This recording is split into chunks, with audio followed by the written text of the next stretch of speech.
Vocês me veem, mas eu não vejo vocês. Boa noite, irmãos. Sei que as nossas condições hoje estão um tanto quanto deficitárias, talvez até insalubres, por causa do calor, mas peço que tenham um pouco de paciência comigo. Prometo que não vou demorar demais, ok? Estamos falando sobre projetos que vale a pena investir em nossas vidas. E nas pregações anteriores, nós sempre tivemos resultados positivos, ou seja, pessoas que foram chamadas por Deus para realizarem determinados projetos que nasceram na mente de Deus, que eram objetivos de Deus, e essas pessoas disseram sim. Hoje eu quero trabalhar um pouco sobre um aspecto negativo, ou seja, o que acontece quando alguém diz não para Deus? Então, a ideia hoje é nós refletirmos um pouco sobre um projeto de Deus e o que acontece quando aqueles que são alvos, ou seja, deveriam ser as pessoas que encabeçariam, aceitariam esse projeto, eles simplesmente desprezam o projeto de Deus e eles não querem esse projeto. Então eu vou responder duas perguntas. Por que isso acontece? Por que pessoas recusam o projeto de Deus para as suas vidas? Ou talvez você pode até colocar na primeira pessoa, Por que eu, muitas vezes, recuso o projeto de Deus para a minha vida? E segunda pergunta, o que acontece quando eu recuso o projeto de Deus? O que acontece comigo? Qual é o resultado de dizer não para Deus na minha vida? Então nós vamos trabalhar respondendo essas duas perguntas, ok? Vamos para Números capítulo 13. Números 13, a partir do versículo 25.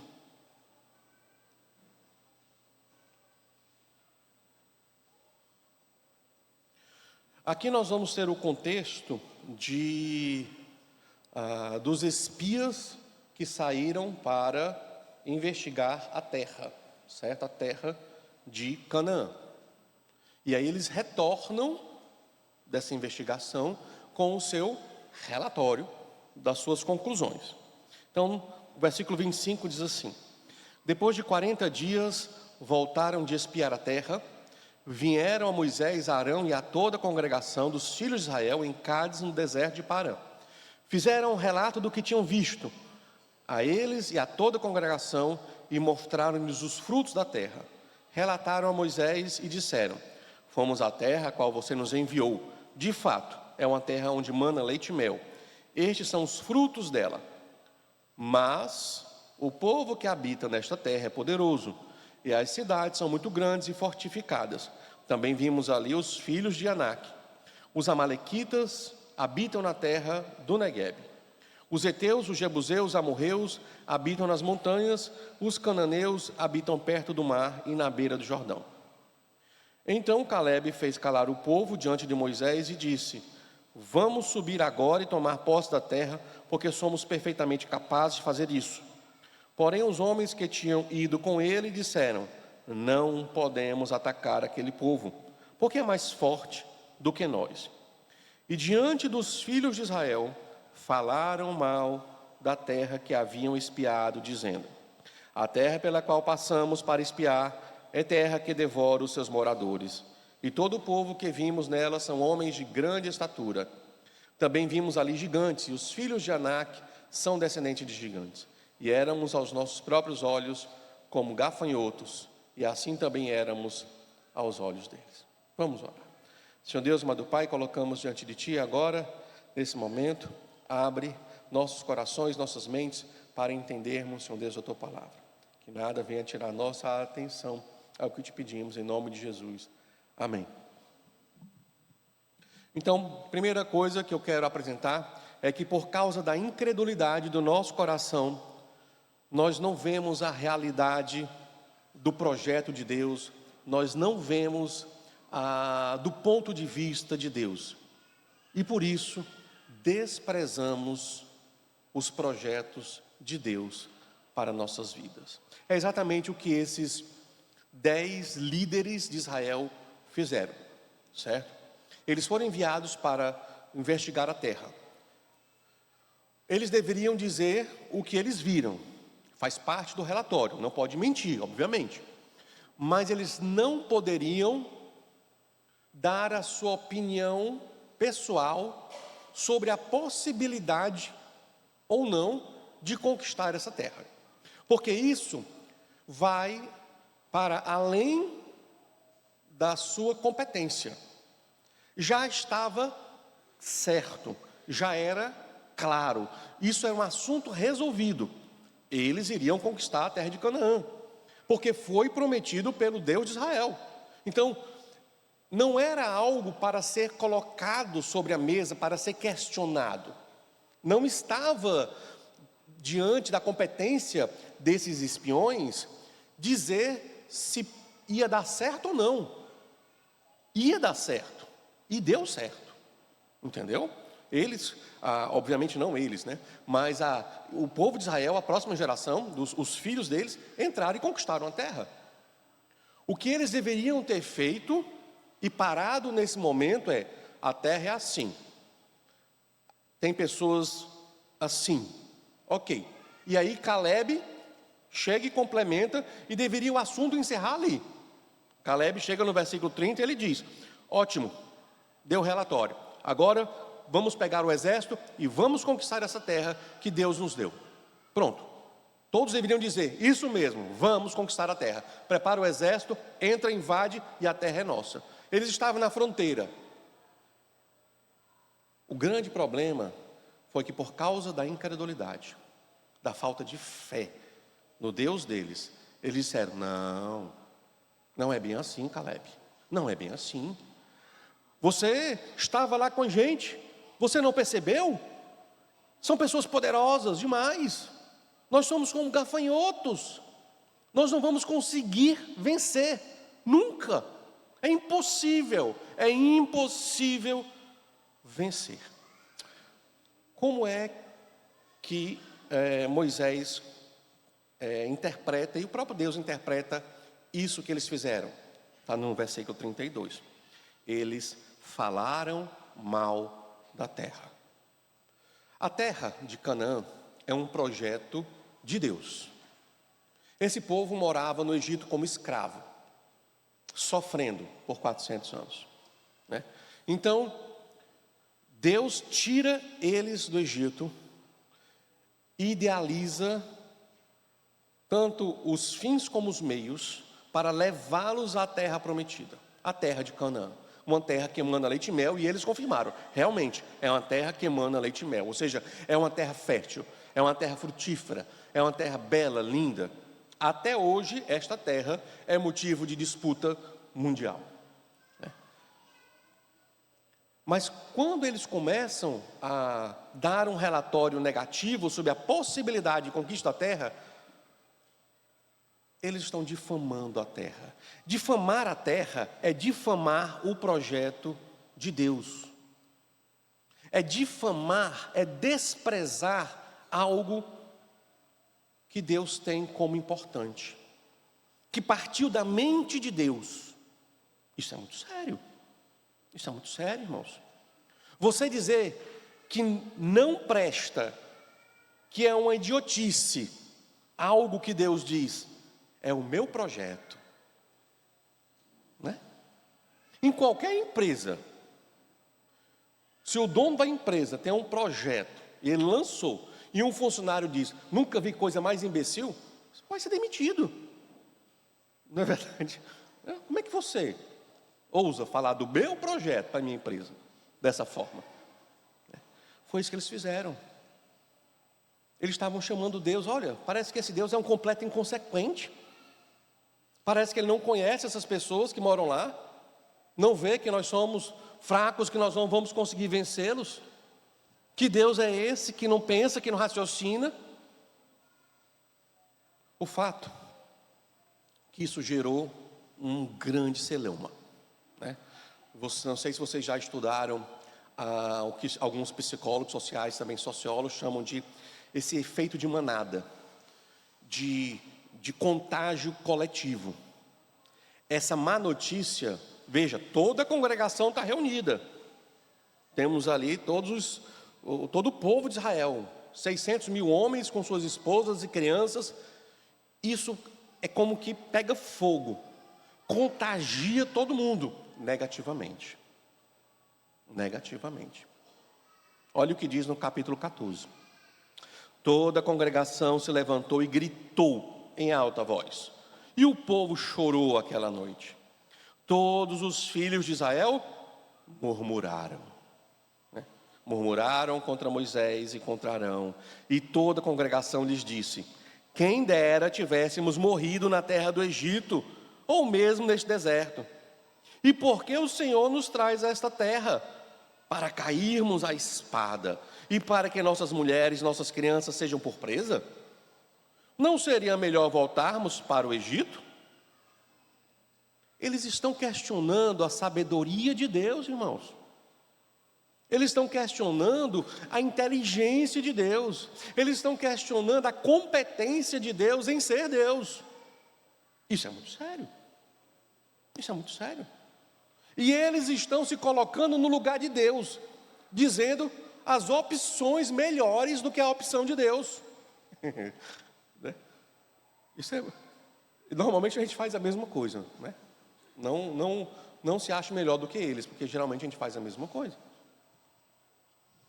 Não seria melhor ter ficado no Egito do que inventado todo esse plano absurdo de ir para a terra de Canaã? Era melhor ter ficado no Egito, rapaz.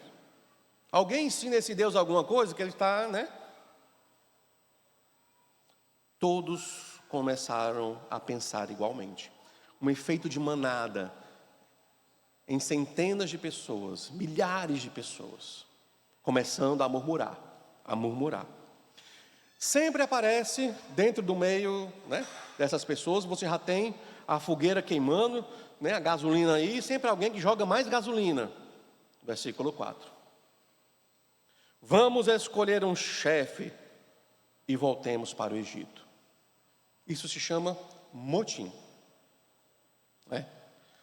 Vamos fazer um motim aqui, vamos escolher um novo líder e vamos voltar para a escravidão do Egito.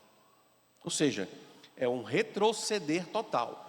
Vamos romper totalmente com o ideal de Deus para nossas vidas, porque esse ideal é um ideal imbecil, esse ideal é um ideal idiota, esse ideal é totalmente sem noção. Vamos escolher um novo líder e vamos voltar.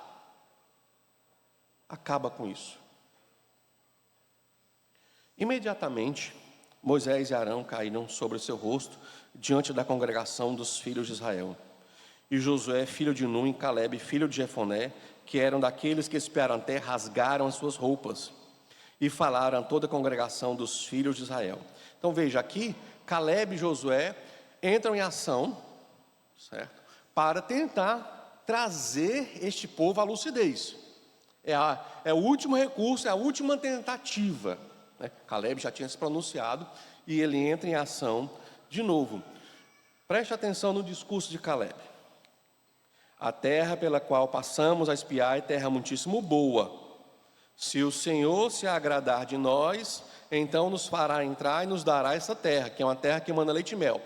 Olha o que Calebe diz. A base do raciocínio da vitória, segundo os 10 espias, era a sua força. Como eles viam que não tinham força, para eles era impossível vencer. Então, esse projeto de Deus é um projeto totalmente sem noção. Calebe raciocina de um outro modo. A base da força não é Calebe. Ele já começa dizendo: se o Senhor se agradar de nós, nós vamos entrar. A base do raciocínio de Calebe e o que sustenta tudo é o Senhor, quem Ele é, a pessoa dele. Então, a intimidade, a relação de Calebe com o Senhor faz com que ele entenda qualquer projeto onde o Senhor está comprometido, está envolvido, por si já é um projeto vitorioso. É impossível dar errado, é impossível fracassar. Se o Senhor está envolvido num projeto, esse projeto já é 100% vitória, entendeu? É isso que Caleb está dizendo. Não tem como dar errado. Se o Senhor está conosco, a terra é nossa. E aí ele exorta os seus companheiros, versículo 9. Então, somente não sejam rebeldes contra o Senhor. E ele deixa bem claro, não é contra Moisés, não é contra Arão, não é contra Caleb, não é contra Josué. Quando vocês falam mal do projeto de Deus, vocês estão indo contra Deus. Jesus Cristo disse algo semelhante: se você não está comigo, você está contra mim. Entendeu? E é isso, irmãos. As coisas são desse jeito. Se você está questionando, se você está contra um projeto que claramente é um projeto idealizado por Deus, você está contra Deus. E pode ter certeza, esta é uma batalha que você nunca vencerá. Não tem jeito, você não vai vencer, entendeu? Agora Caleb vai dar uma ilustração, né, para que o povo entenda. Sempre é bom usar ilustrações. Então ele diz: não sejam rebeldes contra o Senhor e não tenham medo do povo desta terra. Por quê? Porque como pão os podemos devorar. O pão israelita é como a nossa pizza, né? Ele não é como um carioquinha. Então, quando o Antigo Testamento fala de pão, não pense em carioquinha, entendeu? Não era assim naquela sociedade. Era como uma pizza fininha, entendeu? Crocante. Então, a ideia é, nós podemos pegar e triturar. Os 10 espias disseram: nós somos como gafanhotos. Caleb diz: eles são como pão, a gente pega e esmagalha. Não vão conseguir nada. Ele dá outra ilustração. A proteção que eles tinham se foi. Aqui a ideia, essa palavra, ela é a palavra para sombra. Num deserto, sombra é algo agradável. Então a ideia é sombra ou proteção, telhado. Então ele diz: acabou-se a proteção deles, eles agora vão ter que aguentar o sol quente, porque Deus está conosco. E ele repete, ele termina o discurso dizendo isso: o Senhor está conosco, não tenham medo. É exatamente isso que Deus diz para Josué quando ele vai entrar na terra prometida. Josué 1, capítulo 1, Deus diz para ele: olha, Josué, eu estou com você da mesma forma que estive com Moisés. Medita nesta lei de dia e de noite. Tenha coragem, porque onde você colocar a planta do seu pé, eu dou essa terra para você. Isso é garantia de vitória. E Josué fez exatamente isso até a sua velhice. E Caleb também. Naquela época, passa-se os 40 anos que eles vão no deserto, e Caleb já está com 85. E Caleb diz: olha, eu estou com a mesma força que eu tinha aos 40. A congregação pensou bem, né? Realmente, Caleb tem razão, vamos refletir bem sobre o assunto. Nada, eles estavam dominados por este efeito negativo de manada, contagiados pelo relatório dos espias. Então no versículo 10, apesar disso, toda a congregação disse que Josué e Caleb deviam ser apedrejados. As coisas ficaram tão complicadas, tão sérias, que eles estavam animalizados. Eles queriam destruir alguém. Quem foi que inventou essa história de terra prometida? Alguém vai pagar caro por isso. Na hora que eles vão partir para cima de Josué e Caleb, né? E pobre de Josué e Caleb, né? São dois contra uma multidão enraivecida. É nesse momento que a glória do Senhor aparece. Porém, a glória do Senhor apareceu na tenda do encontro a todos os filhos de Israel. O Senhor disse a Moisés: até quando este povo me provocará? E até quando não crerá em mim? O problema é fé, é confiança, é incredulidade, entendeu? É incredulidade. E aqui eu quero pensar alguma coisa sobre os projetos de Deus na atualidade. Projetos que são claramente criados por Deus e que nós não podemos nunca desprezar, certo? Igreja. Igreja é algo criado pessoalmente pelo Senhor Jesus Cristo. Então, nós temos que tomar muito cuidado. Nunca fale mal da igreja. Falar mal da igreja é falar mal de algo que foi criado pelo Senhor Jesus Cristo. Entendeu? Cuidado como você considera na sua mente ser igreja. Isso é muito sério, é muito importante. É um projeto que custou a vida do Senhor Jesus Cristo. Todo o Novo Testamento, principalmente a teologia paulina, nos ensina: Jesus pagou com seu próprio sangue para que pudesse existir a igreja. É um projeto que custou caríssimo para o Senhor Jesus Cristo. Então, não deboche da igreja, não menospreze a igreja, não fale mal da igreja, não sabote a igreja, não invista contra a igreja. Esteja do lado da igreja do Senhor Jesus Cristo. Faça o que for possível para abençoar a igreja do Senhor Jesus Cristo. Porque esse é um projeto que nasceu na mente dele e ele pagou com o seu próprio sangue. Então, este é um projeto claro, que você nunca deve se opor. A igreja é falha? É falha. Mas Deus, o Senhor Jesus Cristo, Ele é o dono da igreja. É Ele que vai corrigir a igreja e Ele que vai disciplinar a igreja. Entendeu? Evite falar mal da igreja. Essa igreja não presta. Essa igreja não sei o quê. Cuidado. Cuidado para não colocar sobre você, de graça, um juízo divino, né? Falando mal da igreja. E como consequência desse projeto da igreja, o projeto de fazer essa igreja se expandir, né? Fazer, que faz parte do projeto igreja, espalhar a igreja por todo o mundo, por todas as eras, até o retorno do Senhor Jesus Cristo. Nós chamamos isso de missões. É outro projeto, claramente, que nasce do coração de Deus e que é idealizado por Deus. Sereis minhas testemunhas em Jerusalém, Judéia, Samaria e até os confins da terra. Fazei discípulos de todas as nações.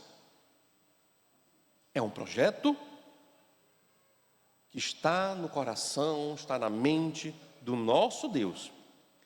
Boicotar esse projeto, ser contra esse projeto, dizer que não dá para realizar esse projeto, é estar na mesma posição desses espias, difamando o projeto do Senhor Jesus Cristo. Não faça isso, jamais. Jamais se coloque como obstáculo para missões. Não vai dar certo. Não temos dinheiro. É impossível. Ficou maluco.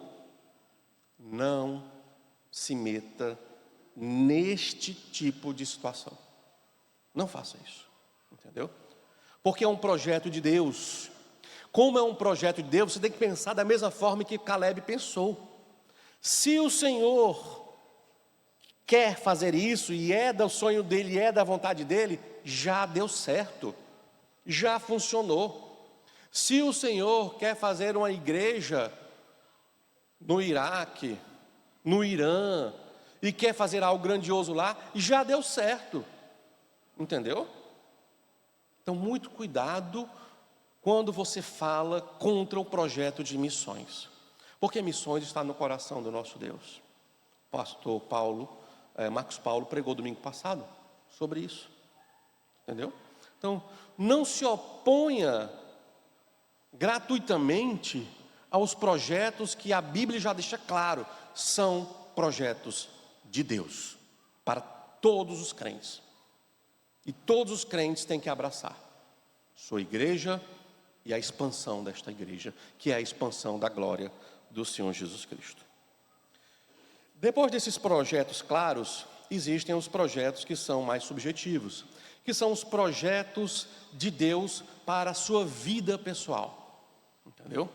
E aí, obviamente, inclui análises subjetivas sua, mas o que eu tenho para aconselhar a você, de forma geral, é: se você tem convicção de que Deus está colocando algo diante de você, né, e pessoas, conselheiros espirituais que você confia, que também estão percebendo, olha, Deus está fazendo isso em sua vida, não se oponha. Abrace o que Deus tem para lhe dar, entendeu? Abrace o que Deus tem para lhe dar. Uma vez eu estava pregando no Cibima nesse semestre, e aí eu disse para os alunos no culto do seminário, né, olha, às vezes o que Deus tem para dar para você, jovem aluno, é um pouco de humilhação.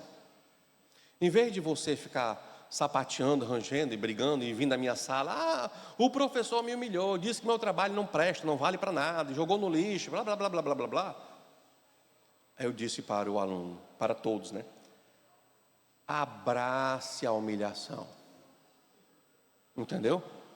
Porque Deus está te dando a humilhação de graça, entendeu? Abrace a humilhação, diga, vem a humilhação. Se vem de Deus, eu abraço. E aprenda, faça um trabalho bem feito, entendeu? Porque se o professor pegou o seu trabalho e jogou no lixo, é porque realmente, né, não presta. É porque não presta, né? Então, Deus está te dando uma segunda chance. Abrace a humilhação, faça um trabalho melhor. Mesmo que o que Deus tenha para você seja nesse nível, a humilhação, aceite. Porque se Deus está te dando isso, é para o seu bem, irmão. É porque você precisa, naquele momento, você precisa ser humilhado. Lembra de Paulo, 2 Coríntios capítulo 12, quando ele fala das suas experiências celestiais, né? Ele disse que ele estava ficando arrogante. O que é que veio para ele de Deus? O espinho na carne.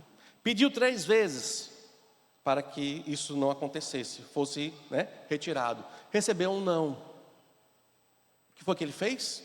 Ele abraçou o espinho. Ele abraçou a humilhação. Ele abraçou a fraqueza. E ele disse, agora eu me alegro na fraqueza, porque quando sou fraco é que sou forte. Tenho prazer nas fraquezas. Às vezes é o que nós precisamos. Então, analise pessoalmente o que Deus tem colocado diante de você na sua vida, né? Consulte conselheiros espirituais que você confia, que tem sabedoria. E se você chega à conclusão de que é de Deus, abrace. Não se oponha ao projeto de Deus ou aos projetos de Deus na sua vida. Essas pessoas aqui, eles se opuseram ao projeto de Deus, certo? E qual foi o resultado disso, né? Segunda questão. A primeira nós já respondemos. Por que que nós nos colocamos contra o projeto de Deus? O próprio Deus falou. Incredulidade. A incredulidade, a falta de fé, falta de confiança em Deus, faz com que a gente diga não para Deus. E quando eu faço isso, o que acontece comigo? Vamos continuar, né? Deus vai dizer aqui, no versículo 11, até quando este povo me provocará e até quando não crerá em mim? Apesar de todos os sinais que fiz no meio dele. Então, primeira coisa que a gente observa é que Deus não aparece do nada e coloca para você um projeto grandioso, sem dar nenhuma prova de que esse Deus é capaz de estar com você, levar você à concretização desse projeto. Entendeu? Deus está dizendo aqui, olha, eu dei provas mais do que suficientes para esse povo nunca duvidar de mim. Que provas são essas? Então, lembra lá, quando Moisés é chamado por Deus e ele vai começar a conversar com o faraó, até a saída, até a retirada do povo do Egito, você vai ver 10 terríveis e poderosas pragas. Essas pragas, elas simplesmente dizimam a mais poderosa nação da época. Então já deu 10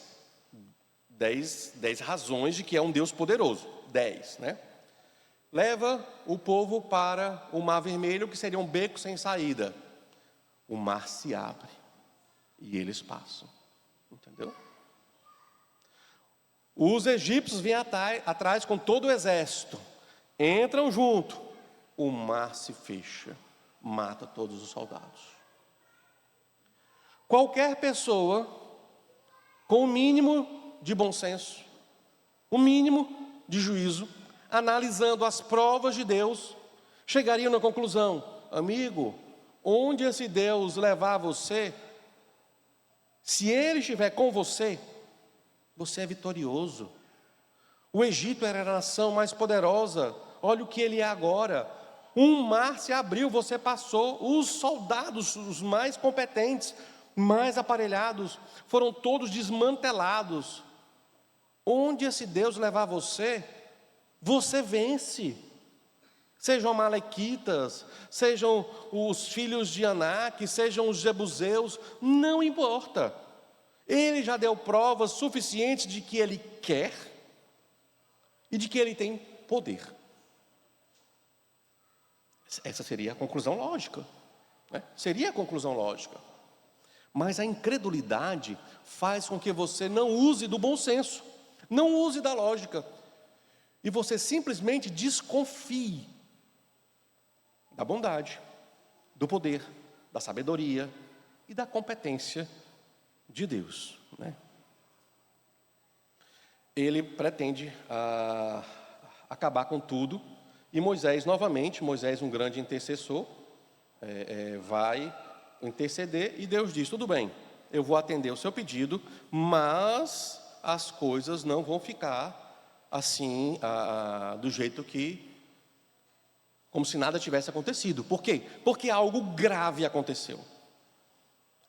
Essas pessoas desprezaram a mim. Desprezar um projeto de Deus é desprezar o próprio Deus. É desprezar o próprio Deus. Eu me lembro uma vez, numa sala de aula, né, um aluno, nós éramos seminaristas, né? Aí tinha um aluno que começou a questionar demais o nosso professor, para além do aceitável, né? Então ele cruzou uma linha que não deveria ter cruzado. E o professor foi um pouco ríspido com ele, e aí o aluno disse: o senhor está levando para o lado pessoal. Aí o professor olhou para ele e disse: já é pessoal.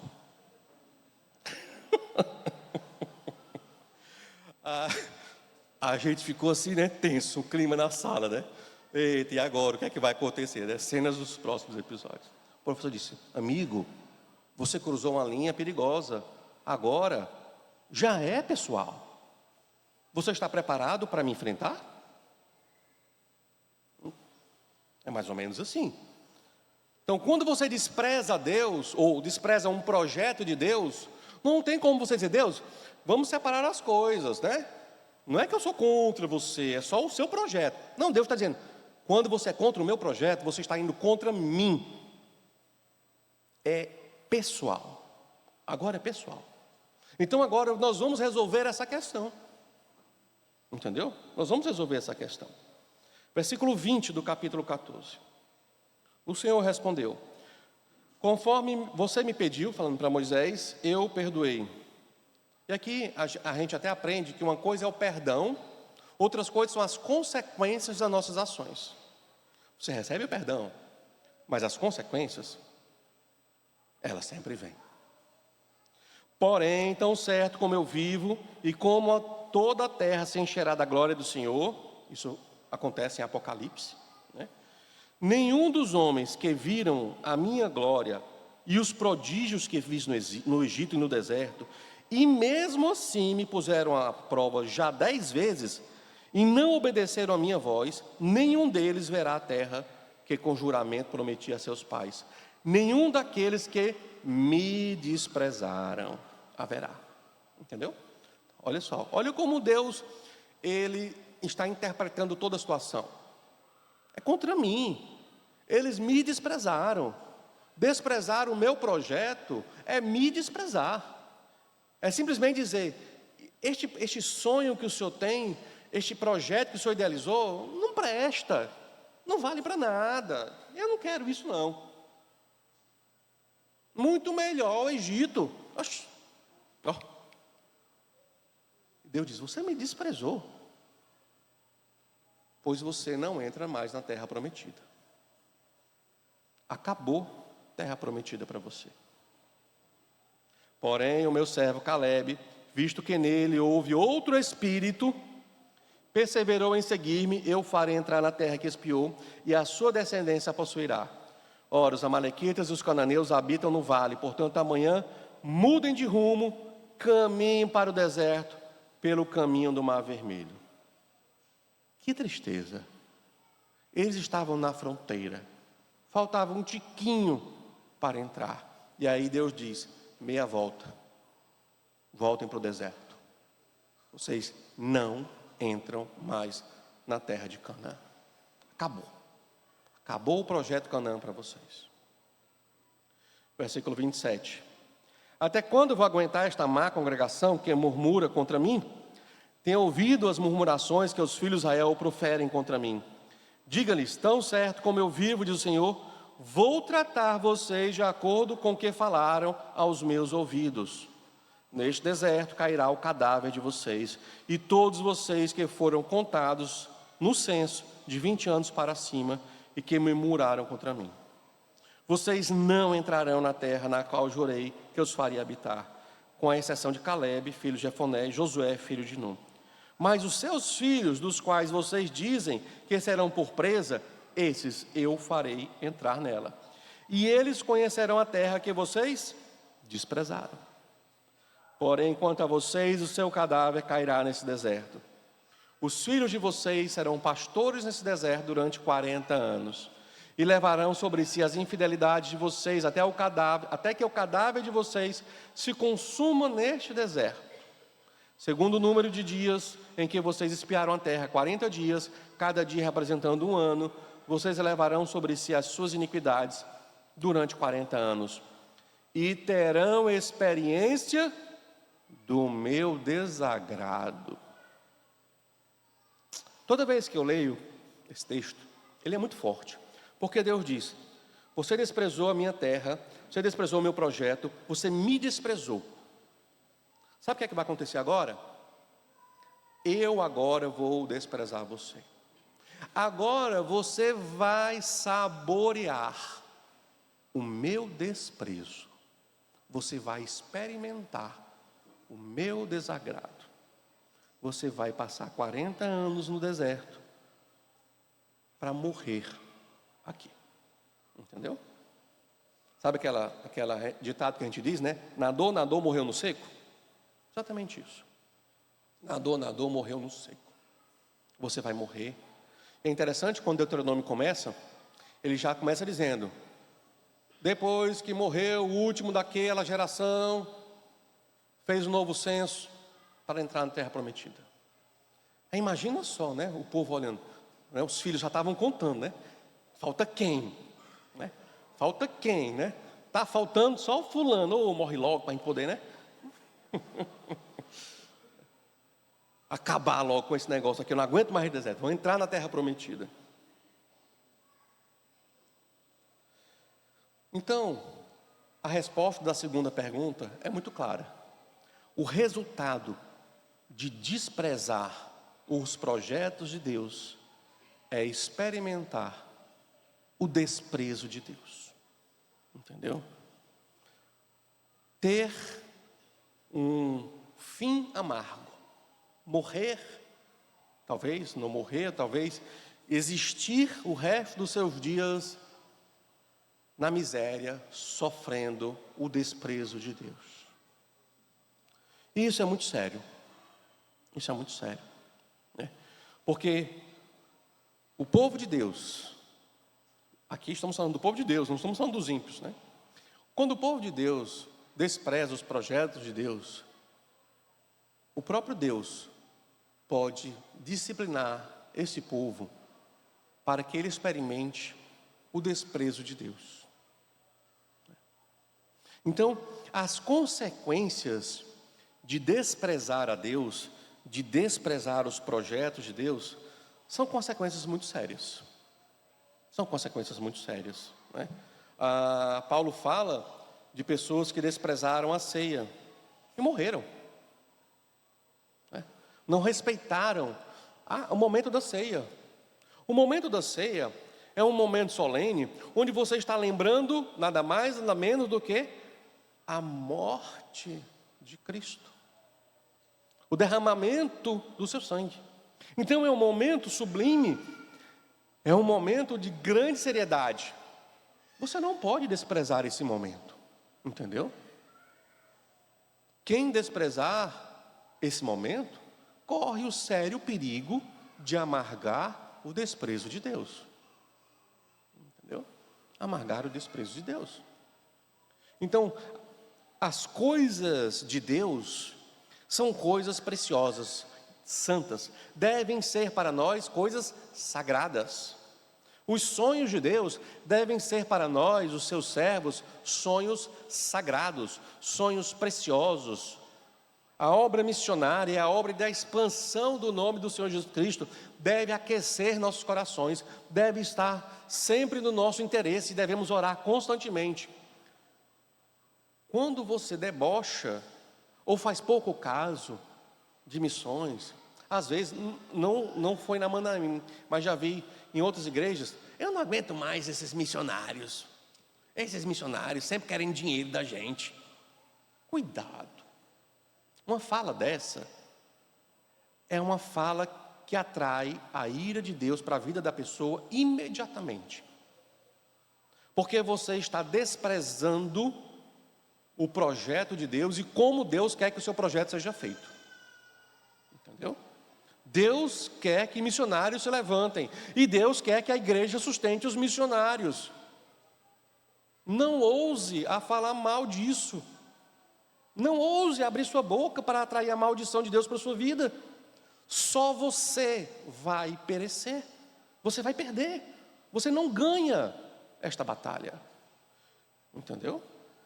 Então, não zombe dos missionários de Deus, aquelas pessoas escolhidas para levar o nome de Deus aos confins da terra. Não fale mal deles, não zombe deles. Muito cuidado, muito cuidado.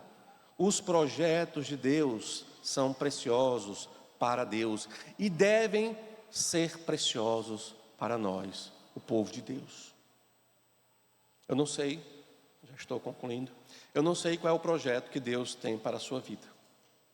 Não sei, né? Mas o que eu peço a você, tome muito cuidado com a resposta que você vai dar para Deus. Você já sabe, Deus não gosta de receber o não. Entendeu? Então, se Deus está colocando algo diante de você, seja sábio. Se você tem certeza que vem de Deus para a sua vida, digam sim. Abrace a vontade de Deus para a sua vida, né? Se você tem dúvidas, tudo bem, né? Mas muito cuidado ao dizer não para Deus. Muito cuidado. Esteja sempre aberto para o mover de Deus na sua vida. Sempre aberto. A sua oração deve ser: Senhor, faça de mim o que o Senhor desejar. Eu estou aqui, pronto para o serviço, em qualquer lugar.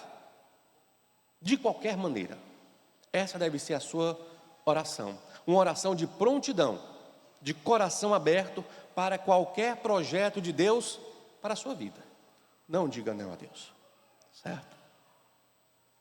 E não despreze, nunca despreze aquilo que claramente está dito nas Escrituras, que é algo que Deus ama. Entendeu? Então, as coisas que Deus ama, as coisas que Deus criou, não zombe, não caçoe, não faça piadinha, não despreze, porque você já sabe o que vai acontecer. Você vai amargar o desprezo de Deus na sua vida. Então, que nós possamos ser uma igreja que abraça os projetos de Deus, né? E que nós sejamos pessoas como Josué e Calebe, por conhecerem o seu Deus, por confiarem irrestritamente nesse Deus, eles têm uma visão, né?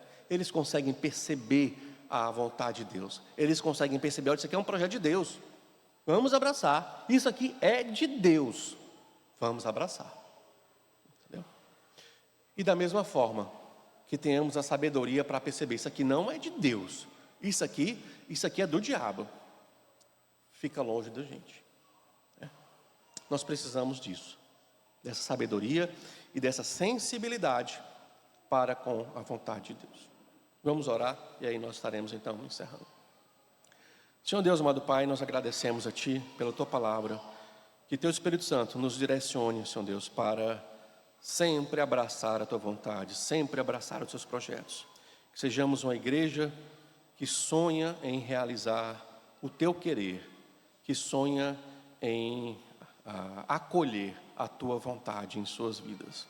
Essa é a nossa oração, em nome de Jesus. Amém.